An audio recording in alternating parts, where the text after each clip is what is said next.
ส้มสวากมหมกกันการสตับเรื่องประลอมโลกจำนองเจียงเรื่องบลุปสวายจ๊ะ The Old Mango Shade เนื้อตามดองตนเลเมกงขนมตัวสวรรค์ชนะหมกพันพันบัวรอย50ผู้ไม่ต้อยม้วยบานเลียสันถึงดอยศกสารเนยกรอมันลบสวายชามวยเดิมก็มาร้าไว้ก็มิงปีเนี้ยคือเวสนาหนึ่งจินตรูบ้านแรงทรายสบายกรองอนาคตรวมคเนีย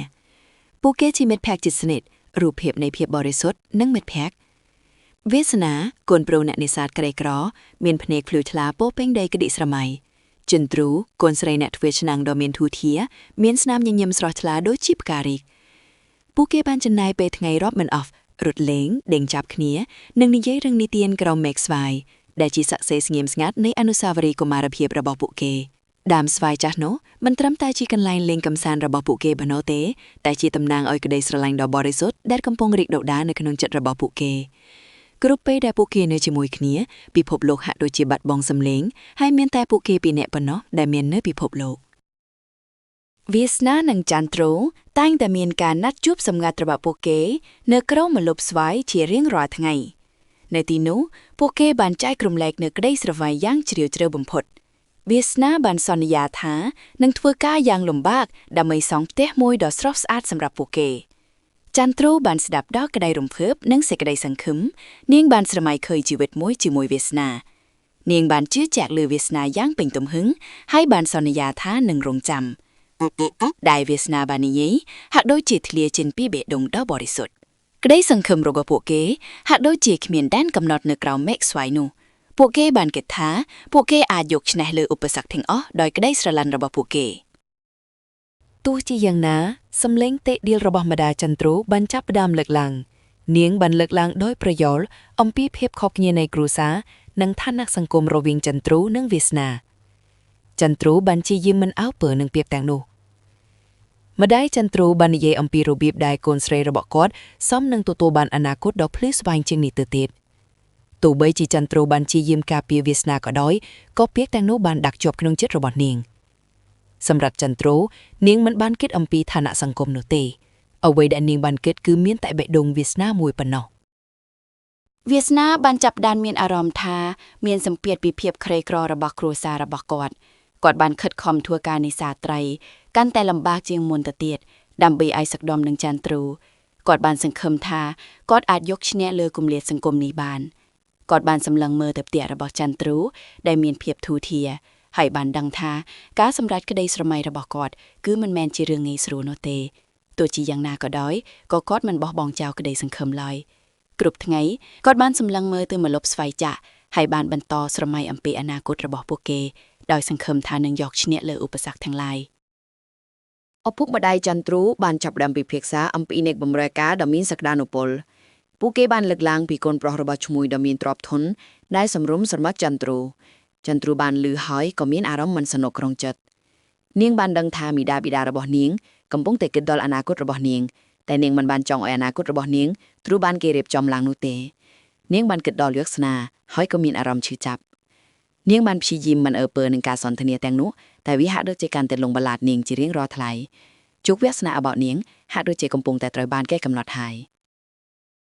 กล้าวมันหลบสวายจามวยเวียสนาหนึ่งจันทรูบานสารพิบปีกดิสรลังระบปุเกยังจะบัสลอสปุเกบานสอนจาหนึ่งคเนียทาหนึ่งสมอตรงจีเริงรหดปุเกบานเกทาขมินเอาไว้ไอ้บำบัยปุเกบานลอยเวียสนาบานกันได้จันทรูอย่างแน่นให้บานปรับนิงทากอดหนึ่งมันบอกบองเจ้านิงลอยจันทรูบานงอกบาลโดยตึกพนิกให้บานเอาเวียสนาโดยกระไดสรลังโดยเฉลี่ยจือเวียเจเปเมเลียดอกแอมและแฮมวยได้ปูปิงโดยกระไดสังคมหนึ่งเสกดิสรลัง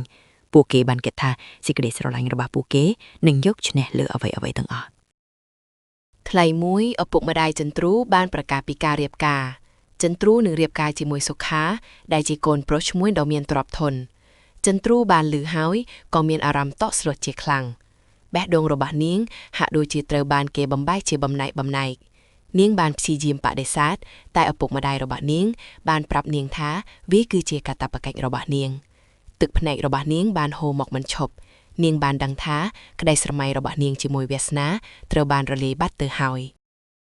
จันทรูบานเพียยำปอดิไซด์อย่างคลังเนียงบานนีเอท้าเนียงมันสระลันสุขาเลยเฮาเนียงบานสระลันเวสนา តែឪពុកម្ដាយរបស់នាងបានសង្កត់ធ្ងន់លើកាតព្វកិច្ចគ្រួសារនិងឋានៈសង្គមពួកគេបានប្រាប់នាងថាការរៀបការនេះនឹងនាំមកនូវភាពរុងរឿងដល់គ្រួសារពួកគេមិនបានខ្វល់ពីអារម្មណ៍របស់នាងឡើយចន្ទ្រូបានដឹងថានាងមិនអាចបដិសេធបានទេ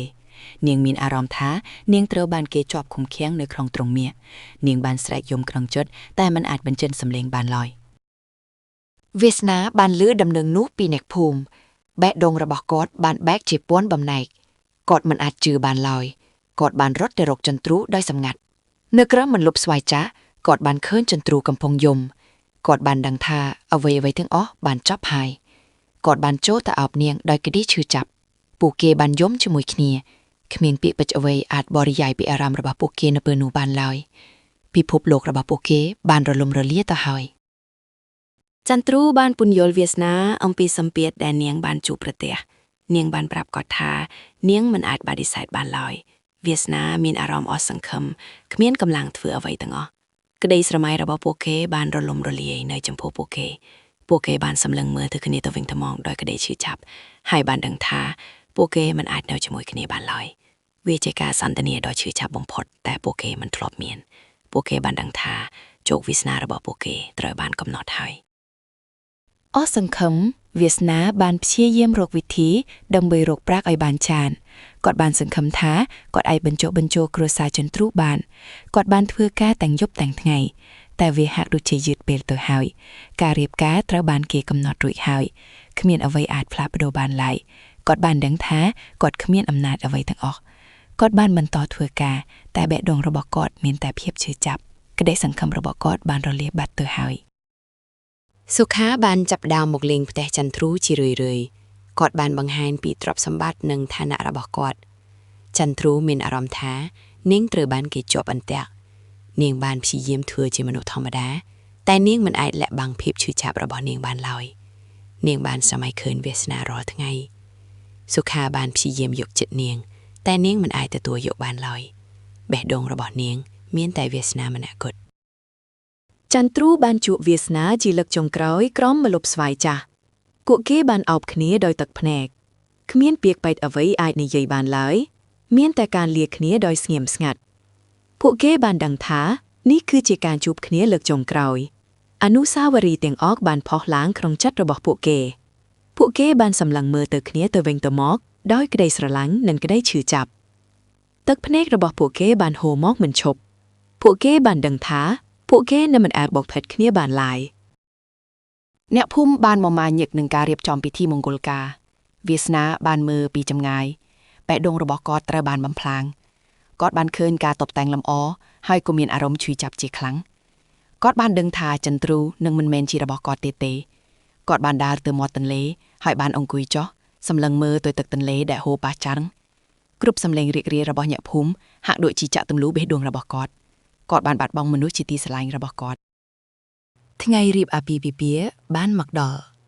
ចន្ទ្រូស្រស់ស្អាតក្នុងឈុតកូនក្រមុំតែបេះដូងរបស់នាងពោពេញដោយភាពឈឺចាប់នាងបានរៀបការជាមួយសុខាវាសនាបានលាក់ខ្លួនមើលពីចម្ងាយគាត់បានឃើញនាងដើរចូលរោងការទឹកភ្នែករបស់គាត់បានហូរមកមិនឈប់គាត់បានដឹងថានេះគឺជាថ្ងៃដែលគាត់បាត់បង់អ្វីទាំងអស់វិធីបានប្រព្រឹត្តទៅតែសម្រាប់វាសនាវាជាថ្ងៃដ៏ខ្មៅងងឹតបំផុតក្នុងជីវិតរបស់គាត់បានត្រឡប់ទៅផ្ទះវិញដោយភាពអស់សង្ឃឹមចន្ទ្រូបានផ្លាស់ទៅផ្ទះថ្មីរបស់នាងដែលពោពេញដោយភាពសុខស្រួលតែគ្មានក្តីរីករាយនាងបាននឹកដល់អតីតកាលរបស់នាងនឹកដល់វាសនានាងបានបំពេញតួនាទីជាភរិយាដ៏ល្អតែបេះដូងរបស់នាងពោពេញដោយភាពទទេស្អាតនាងបានមើលទៅជីវិតរបស់នាងហើយបានដឹងថានាងមិនបានជ្រើសរើសវាឡើយរាល់យប់នាងបានស្រមៃឃើញវាសនាហើយបានយំស្ងាត់ក្នុងភាពងងឹតវាសនាបានបន្តជីវិតជាអ្នកនេសាទតែសេចក្តីរីករាយរបស់គាត់បានបាត់បង់អស់ហើយមិនលុបស្វាយចាតបានคล้ายជានិមិត្តរូបនៃក្តីស្រឡាញ់ដែលបាត់បង់គាត់មិនដែលរៀបការឡើយគាត់បានចំណាយពេលតែម្នាក់ឯងសម្លឹងមើលទៅទន្លេហើយបាននឹកដល់ចន្ទ្រូពេលវីដេអូបានកន្លងផុតទៅតែស្នាមរបួសក្នុងចិត្តរបស់គាត់មិនដែលជាសះស្បើយឡើយច្រើនឆ្នាំបានកន្លងផុតទៅចន្ទ្រូបានរស់នៅយ៉ាងមានកិត្តិយសតែភ្នែករបស់នាងមានតែភាពសោកសៅវាសនាបានចាស់ជរាទៅតែម្នាក់ឯងមិនដែលរៀបការឡើយ ដើមស្វាយចាស់ក៏ចាស់ជរាដូចពួកគេដែរแม่กระบอกវាកោងកប់ទៅតាមពេលវេលាអ្នកភូមិបានផ្លាស់ប្ដូរតែអនុស្សាវរីយ៍របស់ពួកគេនៅតែដក់ជាប់ក្នុងចិត្តពួកគេទាំងពីរបានរស់នៅដោយមានអនុស្សាវរីយ៍ចាស់ៗជាចំណងជីវិតរបស់ពួកគេពោរពេញដោយភាពស្ងប់ស្ងាត់តែភាពឈឺចាប់នៅតែលងបន្លាចថ្ងៃមួយវាសនាដែលជាបរិសចំណាស់ជរា